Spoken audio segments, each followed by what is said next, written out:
Tumenye Bibiliya. Iki ni ikiganiro utegurirwa na Dr. Ferdinand Makigi, ukakigezwaho na Trans World Radio. Soma kandi wige Bibiliya, usobanukirwe ijambo ry'Imana.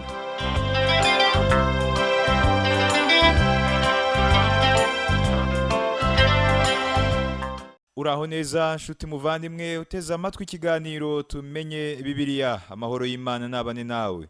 Kaze muri iki kiganiro ugezwaho nanjye Parfait Ntamvutsa. Mu kiganiro giheruka nakubwiye uburyo Yohana mu kwandika ibyahishuwe na Yesu Kristo yabwiye abari mu matorero 7 yo muri Aziya. Aya matorero 7 rero akaba ahagarariye itorero rya Kristo igomba kumenya ibyo mu gihe kizaza. Mukanya ndakubwira uburyo Kristo yahawe ubwiza busumba abandi, akaba ari we mfura mu kuzuka, ndetse niwe Alpha na Omega, itangiriro n'iherezo. Ibyo byose ariko ni nyuma y'akano karuhuko. Ukomeze gufashwa mu izina rya Yesu. Sambirana, usemerera, wamamaza inkuru nziza ni agakiza kabonekwa muri Yesu Kristo. Inkuru nziza ni agakiza kabonekwa muri Yesu Kristo. Sambirana, usemerera,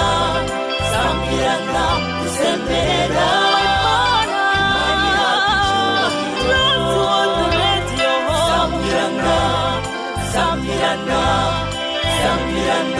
usemerera, imani yawe icyubahiro.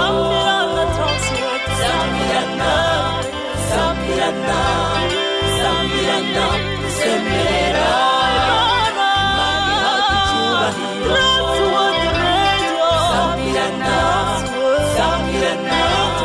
Sambirana, usemerera, imani yawe icyubahiro. Urakoze kuguma hafi y'inyakiramajwi yawe wiyumvira ikiganiro tumenye Bibiliya. Fata Bibiliya yawe dusomere hamwe amagambo dusanga mu byahishuwe igice cya mbere ku murongo wa 4. Bibiliya iravuga ngo, "Jyewe Yohana ndabandikiye mwebwe mu matorero 7 yo muri Aziya. Ubuntu bube muri mwe n'amahoro biva ku Mana iriho kandi yahozeho kandi izahoraho, biva no ku myuka 7 iri imbere y'intebe yayo." Iyi ni indamukanyo nziza cyane. Iragira iti, "Jyewe Yohana ndabandikiye mwebwe mu matorero 7 yo muri Aziya."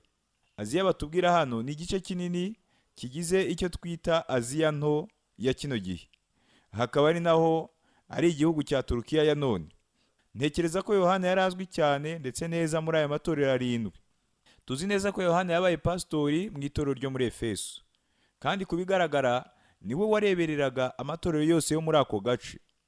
Mbere yuko dukomeza, ndashaka kugira icyo mvuze kuri uyu mubare 7. Muri uyu murongo tumaze gusoma batubwiramo amatorero 7 n'imyuka 7. Umubare 7 ufite ubusobanuro bukomeye mu ijambo ry'Imana. Kandi biboneka ko mu gihe cya Yohana abantu bari bazi ubusobanuro bw'uyu mubare 7, ariko muri iki gihe cyacu abantu benshi ntabwo bazi ubusobanuro bw'umubare 7. Ibice bitandukanye by'ubuzima tubamo bigizwe n'imibare, kuko turi abantu bakunze gushyira ibintu byose mu mibare. Ariko rero uzabona ko imibare yo mu iyobokamana tutayimenya ngo tunayisobanukirwe. Nyamara rero umubare 7 mu ijambo ry'Imana ni ingenzi cyane. Umubare 7 mu ijambo ry'Imana ntusobanura gutungana, ahubwo usobanura umwuzuro. Ndabyemera ko rimwe na rimwe gutungana bishobora kugendana n'umwuzuro, ariko si buri gihe. 7 bisobanura ikintu cyuzuye kandi gihagarariye ibindi. Mu ruhande rumwe, umubare 7 ufite aho uhurira n'isezerano Imana yagiranye na Isirayeli. Urugero nk'isabato n'umuhango wo gukebwa, ibi byose ni ibigize isezerano Imana yagiranye na Isirayeli, bifite aho bihurira n'umubare 7. Nusoma ijambo ry'Imana uzabona ko Yeriko yazengurutswe inshuro 7. Naamani nawe yabwiwe kwibira mu ruzi rwa Yorodani inshuro 7. Mu gihe cya Yosefu, ubwo yari muri Egiputa, habayeho imyaka 7 y'uburumbuke. Habaho kandi n'imyaka 7 y'amapfa. Nebukadinezari yabaye umusazi imyaka 7. Mu isezerano rishya tuhabonamo imigisha y'ubwoko 7. Mu isengesho ry'umwami wacu habonekamo ibyifuzo 7. Muri Matayo ibice 13 habonekamo imigani 7. Nanone kandi mu gihe cya Yesu imitsima 7 yahagije imbaga y'abantu. Yesu yavuze inshuro 7 ari ku musaraba. Izi ni zimwe mu mpamvu rero tudashobora kwirengagiza umubare 7 uboneka mu gitabo cy'ibyahishuwe. kuko karindwi ari umubare w'ingenzi cyane muri iki gitabo cy'ibyahishuwe. Hano mu byahishuwe igice cya mbere ku murongo wa 4, Yohana yandikiye amatorero 7. Mbese nta yandi matorero yariho muri Aziya? Tuzi neza ko hari amatorero i Kolosayi, i Mileto, muri Hiyerapolisi, i Tirowa ndetse n'ahandi henshi. Magi avuga ko yigeze kujya muri Hiyerapolisi, kandi ko kuva muri Hiyerapolisi werekeza Laodikiya harimo urugendo rw'ibirometero 10. Ariko Hiyerapolisi ntihakiriho uyu munsi. Magi avuga ko hariho hoteli 3 muri Laodikiya hamwe n'isoko rinini rimwe cyangwa 2. Gusenyuka kwa Hiyerapolisi byashishikaje cyane abanyamateka n'abandi bantu batari bake, kuko Hiyerapolisi wari umujyi ukomeye cyane. Ariko rero ni Laodikiya higeze kubaho amatongo mabi bingana ni Hiyerapolisi. Yohana yabyerekanye neza ko yandikiye amatorero 7, kandi Hiyerapolisi ntiri muri ayo matorero 7 yandikiwe. Nubwo hari ihuriro rikomeye ry'ubukristo, kandi gusenyuka kw'amatorero 4 ya kera kuboneka muri ako gace ka Hiyerapolisi. Yohana yabwiwe kwandikira abo matorero 7 gusa, kuko yari agiye gutanga amateka yuzuye y'itorero. Nuko rero ayo matorero 7 ahagarariye itorero muri rusange nk'uko tuzabibona. Twasomye ngo Aziya batubwira hano yari igizwe n'intara yitwa Ludiya, Misiya, Kariya hamwe n'igihugu cya Purugiya.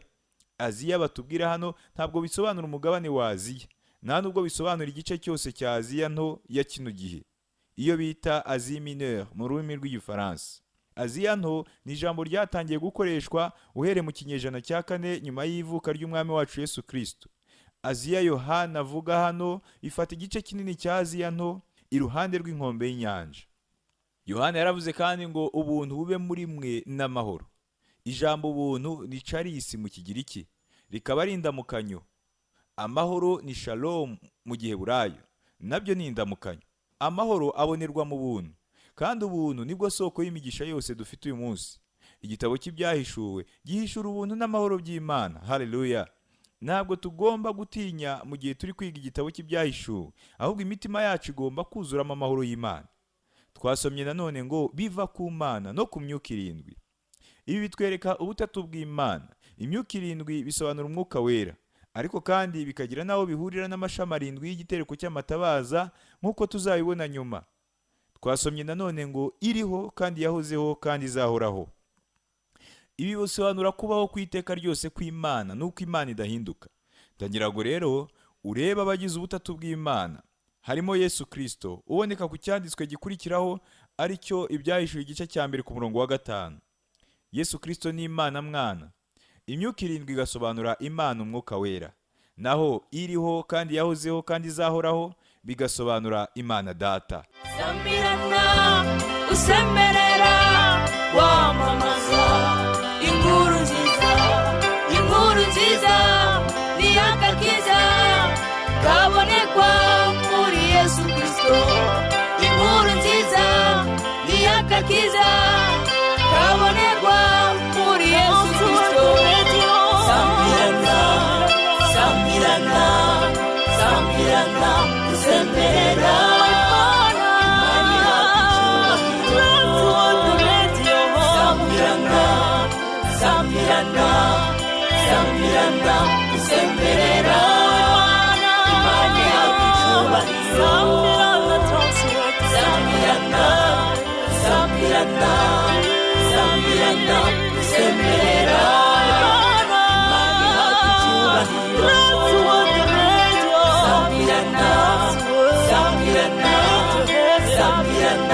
usemerera Imana yacu icyubahiro.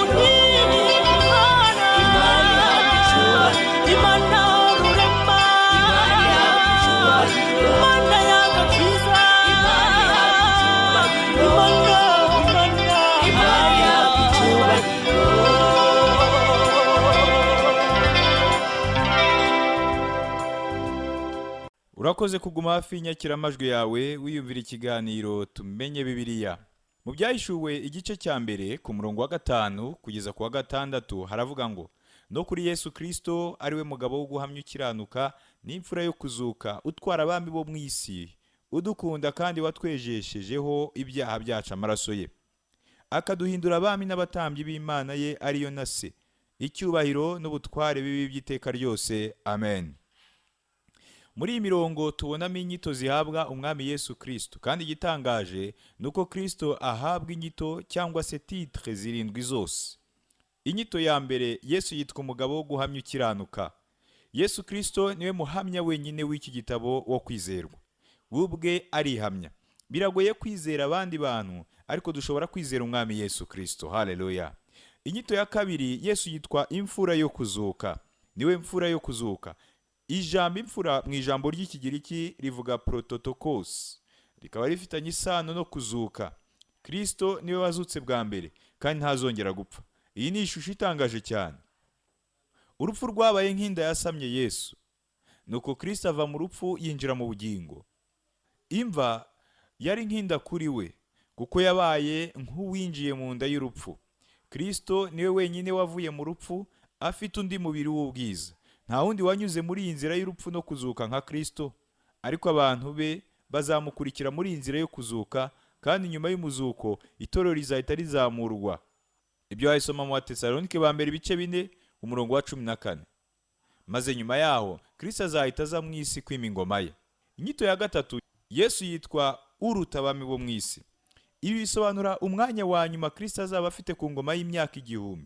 Mu Bafilipi ibice 2 ku murongo wa 9 kugera ku murongo wa 11, Bibiliya iravuga ngo nicyo cyatumye Imana imushyira hejuru cyane, ikamuha izina risumba ayandi mazina yose, kugira ngo amavi yose apfukame mu izina rya Yesu, ari ay'ibyo mu ijuru cyangwa ay'ibyo mu isi cyangwa ay'ibyo munsi y'isi, kandi indimi zose zihamye ko Yesu Kristo ari Uwiteka, ngo Imana Data wa twese ihimbazwe.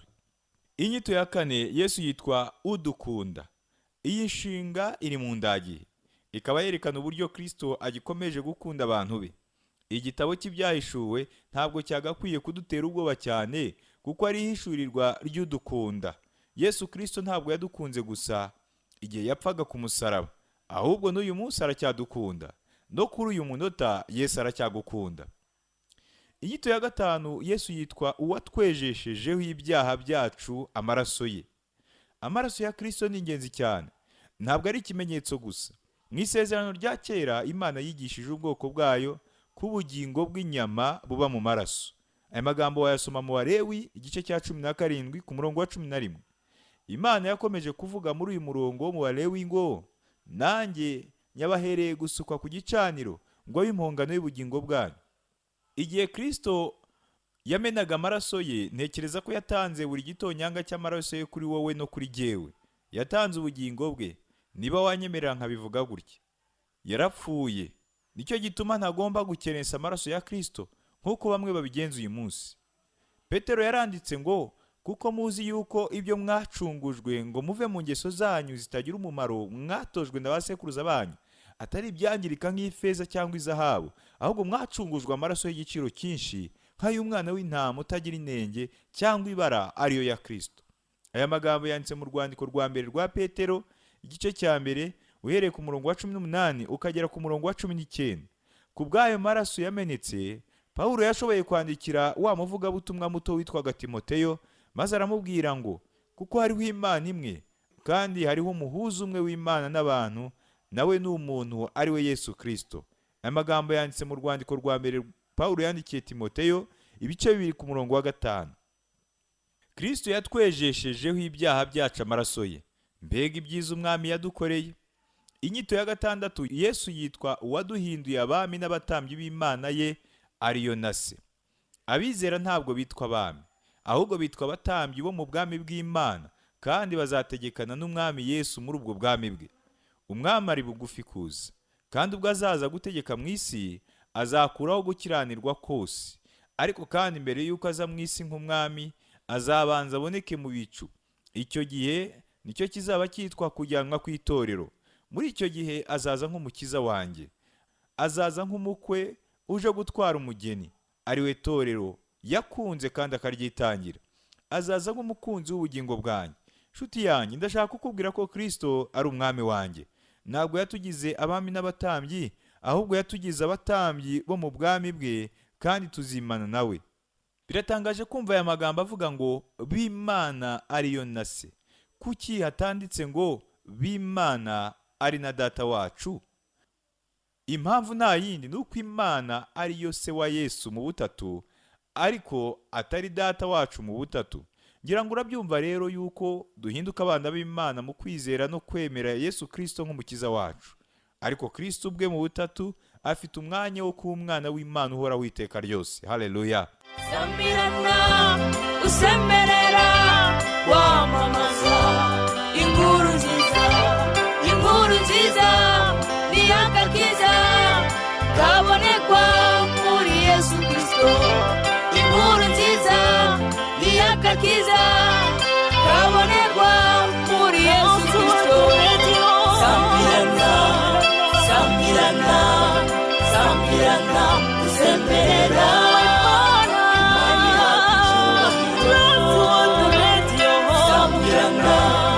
Sambirana, sambirana, usemerera, Imana yacu icyubahiro.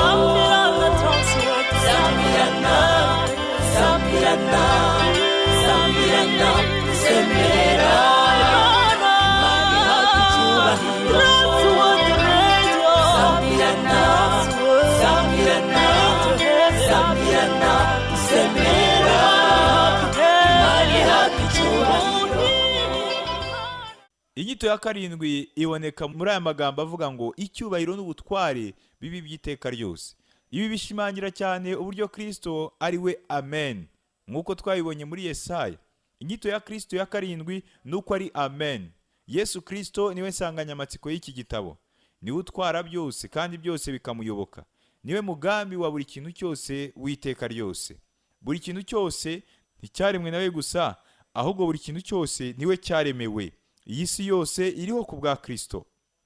Mu Byahishuwe igice cya mbere ku murongo wa 7 yaravuga ngo dore arazana n'ibicu kandi amaso yose azamureba, ndetse n'abamucumise nabo bazamureba, kandi amoko yose yo mu isi azamuborogera. Nanone Amen. Ngo dore araza n'ibicu. Ibi byerekana kugaruka kwa Kristo mu isi. Ngo kandi amaso yose azamureba.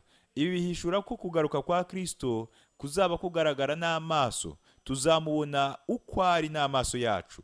Ariko kandi dukwiye kumenya ko igihe Kristo azaza kujyana itorero rye arikuye mu isi, nta muntu n'umwe uzamubona.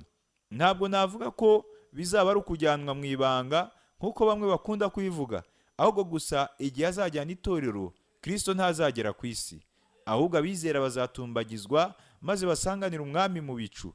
Kuko Kristo aramusaje gukura itorero mu isi akagaragara, ntabwo byaba bikiswe kuzamurwa mu bicu. Ariko rero ibivugwa muri uyu murongo mu Byahishuwe igice cya mbere ku murongo wa 7 ntabwo uvuga ibijyanye no kuzamurwa ku itorero, ahubwo uvuga kugaruka kwa Kristo mu isi nk'umwami. Ngo amaso yose azamureba. Igitabo cy'Ibyahishuwe gishimangira cyane ibijyanye no kugaruka kwa Kristo nuko azima ingoma mu isi. Ngo kandi amoko yose yo mu isi azamuborogera. Ubusobanuro bwiza bw'iyi nteruro n'ubu buvuga ngo amoko yose yo mu isi azababazwa no kugaruka kwa Kristo. Uku niko abanzi ba Kristo bazamera. Isi ntabwo izashaka kumureba. Nanone Amen. Ibi bikaba bisobanura ukiranuka. Shuti yanjye, Kristo azaza kandi ntashobora kubihindura kuko arakiranuka kubyo avuga. Mu Byahishuwe igice cya mbere ku murongo wa 8 haravuga ngo ndi Alpha na Omega, itangiriro n'iherezo. Niko umwami Imana ivuga, iriho kandi yahozeho kandi izahoraho, ari yishobora byose. Ndi Alpha na Omega. Iyi ni interuro idasanzwe y'Ikigiriki. Alpha na Omega ni inyuguti ya mbere n'iya nyuma mu nyuguti zigize Ikigiriki. Ndetse tuzi yuko amagambo aturuka mu nyuguti, kandi Yesu Kristo yitwa ijambo ry'Imana. Niwe guhishurirwa, niwe bwenge no gutangaza kw'Imana. Niwe nyuguti rukumbi ushobora gukoresha kugira ngo ugere ku Mana, nshuti yanjye. Ururimi rumwe gusa Imana ishobora kumva ni ururimi rugizwe n'inyuguti, aho Yesu ari Alpha akaba na Omega, maze izindi nyuguti zisigaye zikaba hagati aho ngaho. Kristo niwe A akaba na Z, ndetse niwe ABC. Niba ushaka kugera ku Mana bizagusaba kubanza kunyura kuri Yesu Kristo. Hano ibyanditswe bishimangira cyane ko Kristo ari we tangiriro akaba n'iherezo.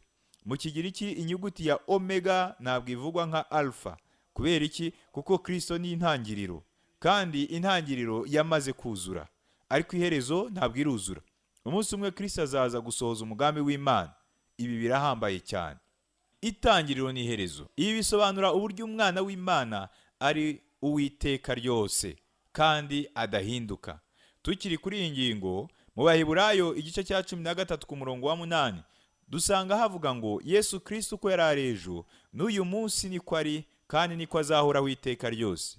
Iyo ibyanditswe bivuga ngo Yesu Kristo ntahinduka, ntabwo biba bisobanuye ko uyu munsi ari kugendera hejuru y'inyanja ya Galilaya, ahubwo biba bisobanuye ko mu miterere ye Yesu Kristo ari umwe kandi ko adahinduka.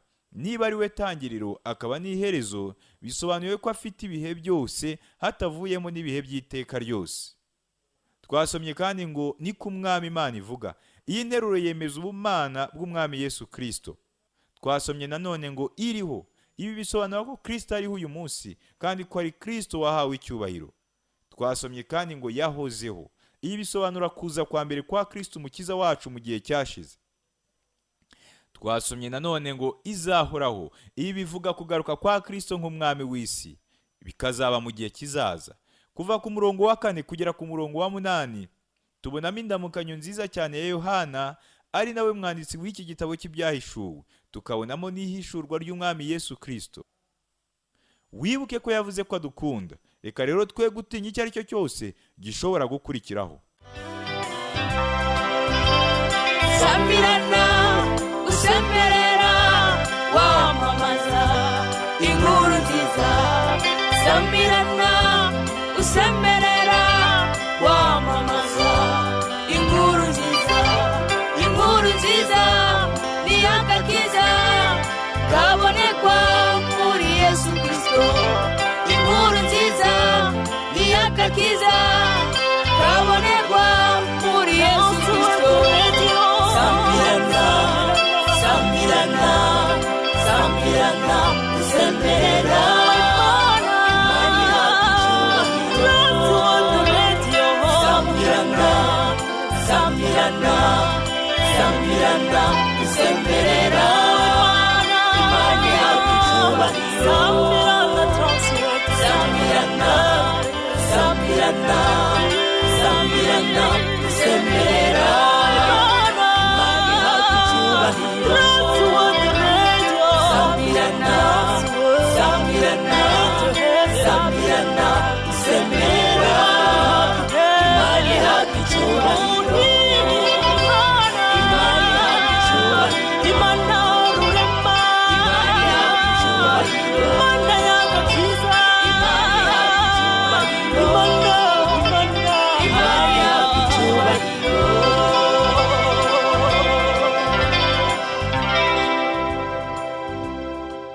Urakoze kuguma hafi y'inyakiramajwi yawe wiyumvira ikiganiro tumenye Bibiliya. Ikiganiro cy'uyu munsi kitugejeje ku yindi ngingo yerekana uko Kristo wahoze ari uworoheje ariko agahabwa icyubahiro azacira urubanza itorero rye. Fata Bibiliya yawe dusomere hamwe amagambo dusanga mu byahishuwe igice cya 1 ku murongo wa 9. Bibiliya iravuga ngo jyewe Yohana mwene so musangiye amakuba n'ubwami no kwihangana biri muri Yesu, nari ku kirwa cyitwa Patimo bampora ijambo ry'Imana no guhamya kwa Yesu. Twasomye ngo jyewe Yohana. Iri jambo riboneka inshuro 3 mu gitabo cy'ibyahishuwe, kuko ayandi magambo abiri nkaya aboneka ku mpera y'iki gitabo. Ngo mwene so musangiye amakuba. Aya si amakuba akomeye agiye kuza, ahubwo ni amakuba Yohana yari arimo. Uwitwa Domitian wabayeho mu mwaka wa 96 nyuma y'ivuka rya Yesu Kristo, agategeka ubwami bw'Abaroma, yafunze Yohana mu nzu y'imbohe ku kirwa cyitwa Patimo. Yohana yarakoraga cyane mu itorero ryo muri Efeso, kandi niwe wakurikiranaga bya hafi andi matorero yari hafi ya Efeso, kandi agakomeza no kwigisha ijambo ry'Imana. Nshuti yanjye, ndagira nkubwire ko igihe cyose ubwirije ijambo ry'Imana ryose uko ryakabaye, uba mu bibazo. Yohana yahuye n'amakuba, kandi itorero rya mbere ryahuye n'amakuba. Nuko rero nawe nuhura n'amakuba, ntuzagire ngo ni wowe bibayeho bwa mbere, kuko abizera bakubanjirije bahuye nayo. Nanone kandi reka nongere mvuge ko amakuba Yohana avuga hano atari amakuba akomeye yenda kuzaba, ahubwo yavugaga amakuba yo gutotezwa byariho mu bizera bo mu gihe cye. Naho ubwami batubwira hano bukavuga ubwami buriho none, kuko umunyabyaha iyo amaze kuvuka ubwa kabiri aba uwa Kristo kandi akinjira muri ubwo bwami bw'Imana. Ubu bwami bw'Imana rero ntabwo ari bwa bwami bw'imyaka 1000, kuko ubwo bwami bw'imyaka 1000 butaraza, kandi Kristo niwe uzabushinga. Umuntu umwe niwe wavuze ngo uyu munsi turi mu bwami busaba kwihangana cyane. Yohana yasobanuye impamvu yari ari ku kirwa cya Patimo. Yohana yabaye i Patimo kuva mu mwaka wa 86 kugeza mu mwaka wa 96. Patimo cyari ikirwa cyuzuyemo amabuye, kiriho ibirunga, kikaba cyari giherereye ku mbibe y'icyari Aziya nto y'icyo gihe. Patimo cyari ikirwa gifite ibirometero 10 by'uburebure n'ibirometero 6 by'ubugari. Mu magambo twasomye kandi hagarutsemo ijambo Yesu. Uzabona ko Yohana yakoresheje iri zina haba mu butumwa bwiza yanditse no muri iki gitabo cy'ibyahishuwe. Kugira ngo Yohana agarurire Kristo icyubahiro, yamwitaga Yesu, maze akamuzamura hejuru mu bicu. Ntekereza ko natwe dukwiye kubigenza gutyo. Mbere yuko tuzakomeza kuganira ku mirongo ikurikiraho, ndashaka kukumenyesha ko Yohana yahawe iri yerekwa rikomeye ari wenyine ku kirwa cya Patimo. Ni yerekwa ryerekanaga Kristo wahawe ubwiza kandi washyizwe hejuru. Kristo uzacira itorero urubanza. Mu yandi magambo, tuzabona umutambyi mukuru ari ahera cyane, ari we Yesu Kristo. Nk'uko umaze kubikumenyereza, mbere yuko dutandukana, ndashaka kukugezaho incamake y'ibyo twaganiriyeho uyu munsi. Muri make twabonye ko ibyahishuwe na Yesu Kristo bimwerekana nk'uwahawe ubwiza busumba abandi, kandi agashyirwa hejuru y'abami bose bo mu isi. Yohana niwe yavuze cyane muri iki gitabo cy'ibyahishuwe, amwerekana nk'imfura mu kuzuka, akaba ndetse ari we Alpha na Omega, itangiriro n'iherezo. Reka dusenga Imana. Uwahozeho, uriho kandi uzahoraho iteka ryose. Mana yuzuye ubwiza n'icyubahiro, nta wasa nawe mu ijuru no mu isi. Ushimwe kuko ari wowe ukomeye kandi waremye byose, ibiboneka n'ibitaboneka. Twebwe abo wacunguje amaraso, tuzahora tugusingiza iteka ryose. Amen. Urakoze gutega amatwi ikiganiro cy'uyu munsi. Ubutaha n'ingaruka nzakubwira uburyo Kristo yahawe ububasha ikuzimu, kuko yanesheje urupfu abiheshejwe n'intsinzi yakuye ku musaraba.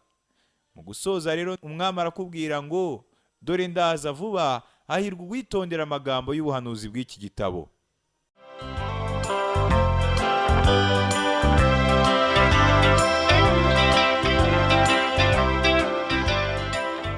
Icyo cyari ikiganiro tumenye Bibiliya.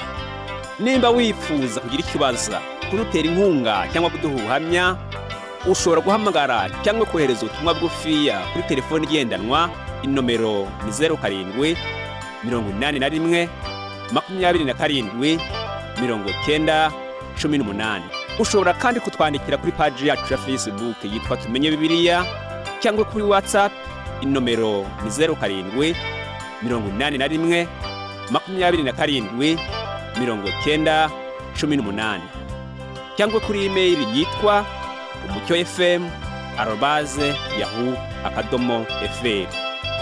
Iki kiganiro kandi ushobora kutumva ku rubuga rwacu rwa interineti ari rwo wa#tab.tw/org.